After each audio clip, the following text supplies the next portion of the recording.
pembelajaran. Bersama saya, Aris Setiadewi. Seperti yang kita ketahui bersama, bahwa teknologi pembelajaran memiliki 5 kawasan bahasan, yaitu kawasan desain, kawasan pengembangan, kawasan pemanfaatan, kawasan pengelolaan, dan kawasan evaluasi. Pengembangan adalah proses penerjemahan spesifikasi desain ke dalam bentuk fisik. Kawasan pengembangan mencakup banyak variasi teknologi yang digunakan dalam pembelajaran. Walaupun demikian, tidak berarti terlepas dari teori dan praktek tentang pembelajaran dan desain. Dikutip dari medianality.com, salah satu definisi teknologi pembelajaran menurut Kenneth Silber tahun 1970 menyatakan bahwa teknologi pembelajaran adalah pengembangan, riset, desain, produksi, evaluasi, dan pemanfaatan komponen sistem pembelajaran yang meliputi pesan, orang, bahan, peralatan, teknik, dan latar, serta pengelolaan usaha pengembangan secara sistematik dengan tujuan untuk memecahkan masalah belajar. Berdasarkan definisi tersebut, istilah pengembangan memuat 2 pengertian, yaitu pengembangan potensi manusia dan pengembangan teknologi. Pengembangan teknologi pembelajaran itu sendiri meliputi perancangan, produksi, penggunaan, atau pemanfaatan dan penilaian teknologi untuk proses pembelajaran. Pada dasarnya, kawasan pengembangan dapat dijelaskan dengan adanya 1. Pesan yang didorong oleh isi, 2. Strategi pembelajaran yang didorong oleh teori, dan 3. Manifestasi fisik dari teknologi yaitu perangkat keras, perangkat lunak, dan bahan pembelajaran. Pada ciri yang ketiga, teknologi merupakan tenaga penggerak dari kawasan pengembangan, sehingga kita dapat merumuskan dan menjelaskan berbagai jenis media pembelajaran dan karakteristiknya. Kawasan pengembangan ini berakar pada produksi media dan dapat diorganisasikan dalam 4 kategori. 1. Teknologi cetak. 2. Teknologi audiovisual. 3. Teknologi berbasis komputer. Dan 4. Teknologi terpadu. Yang pertama, teknologi cetak. Teknologi ini menghasilkan bahan cetak yang diproduksi melalui proses pencetakan mekanis atau fotografis. 2 komponen teknologi ini adalah bahan teks verbal dan bahan visual. Pengembangan kedua jenis bahan pembelajaran tersebut sangat bergantung pada teori persepsi visual, teori membaca, pengelolaan informasi oleh manusia, dan teori belajar. Cara bagaimana informasi cetak dan visual diorganisasikan dapat sangat membantu terjadinya proses belajar. Secara khusus, teknologi cetak mempunyai karakteristik. Yang pertama, keduanya biasanya memberikan komunikasi yang satu arah atau pasif. Kedua, keduanya berbentuk visual yang statis. 3, pengembangannya sangat bergantung kepada prinsip-prinsip linguistik dan persepsi visual. Yang keempat, keduanya berpusat pada pembelajar.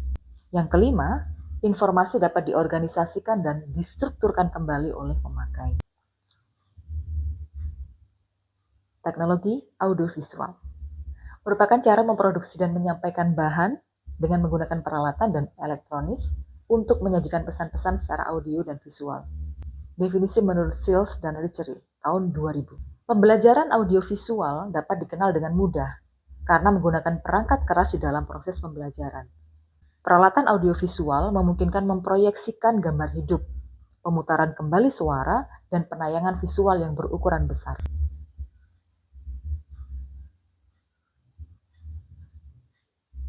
Pembelajaran audiovisual didefinisikan sebagai produksi dan pemanfaatan bahan belajar yang berkaitan dengan pembelajaran melalui penglihatan dan pendengaran yang secara eksklusif dan tidak terlalu harus tergantung kepada pemahaman kata-kata dan simbol-simbol sejenis. Secara khusus, teknologi audiovisual cenderung mempunyai karakteristik sebagai berikut. Yang pertama, bersifat linear. Yang kedua, menampilkan visual yang dinamis. Yang ketiga, secara khas digunakan menurut cara yang sebelumnya telah ditentukan oleh desainer atau pengembang. 4. Cenderung merupakan representasi dari gagasan yang real dan abstrak. 5. Dikembangkan berdasarkan prinsip-prinsip psikologi tingkah laku dan kognitif. Dan yang terakhir, sering berpusat pada guru, kurang memperhatikan interaktivitas belajar peserta didik. Yang ketiga, teknologi berbasis komputer Pada dasarnya, teknologi berbasis komputer menampilkan informasi kepada peserta didik melalui tayangan di layar monitor. Teknologi komputer, baik yang berupa perangkat keras maupun perangkat lunak, biasanya memiliki karakteristik sebagai berikut. Yang pertama, dapat digunakan secara acak, di samping digunakan secara linier. Kedua, dapat digunakan sesuai dengan keinginan peserta didik, di samping menurut cara seperti yang dirancang oleh pengembangnya. Yang ketiga, gagasan-gagasannya biasanya diungkapkan secara abstrak dengan menggunakan kata, simbol, maupun grafis. Dan yang keempat, prinsip ilmu kognitif diterapkan selama pengembangan. Yang kelima, belajar dapat berpusat pada peserta didik dengan tingkat interaktivitas yang tinggi. Yang keempat, teknologi terpadu.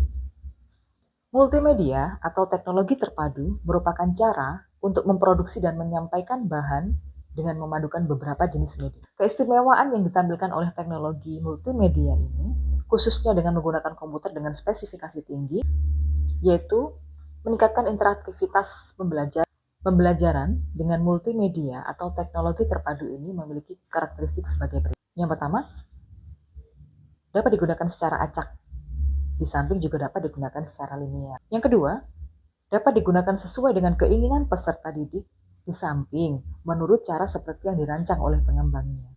Yang ketiga, gagasan-gagasan sering disajikan secara realistik dalam konteks pengalaman peserta didik, relevan dengan kondisi peserta didik, dan di bawah kendali peserta didik. Yang keempat, prinsip-prinsip ilmu kognitif dan konstruktivisme diterapkan dalam pengembangan dan pemanfaatan bahan pembelajaran. Yang kelima, belajar dipusatkan dan diorganisasikan menurut pengetahuan dan kognitif, sehingga pengetahuan terbentuk pada saat digunakan. Yang keenam, bahan belajar menunjukkan interaktivitas peserta didik yang sangat tinggi. Yang terakhir, sifat bahan yang mengintegrasikan kata-kata dan contoh dari banyak sumber media. Karena kawasan pengembangan mencakup fungsi-fungsi desain, produksi, dan penyampaian, maka suatu bahan dapat didesain dengan menggunakan satu jenis teknologi, diproduksi dengan teknologi yang lain, dan digunakan dengan menggunakan teknologi yang lainnya lagi. Demikianlah pembahasan tentang kawasan pengembangan dari teknologi pembelajaran. Semoga kontribusi teknologi pembelajaran dalam upaya memecahkan segala permasalahan dalam pembelajaran semakin menunjukkan hasil yang meningkat dengan kreativitas dan inovasi yang sesuai dengan kebutuhan zaman. Semoga video ini memberi manfaat untuk kita semua. Sampai berjumpa di video teknologi pembelajaran yang lain. Salam dan bahagia.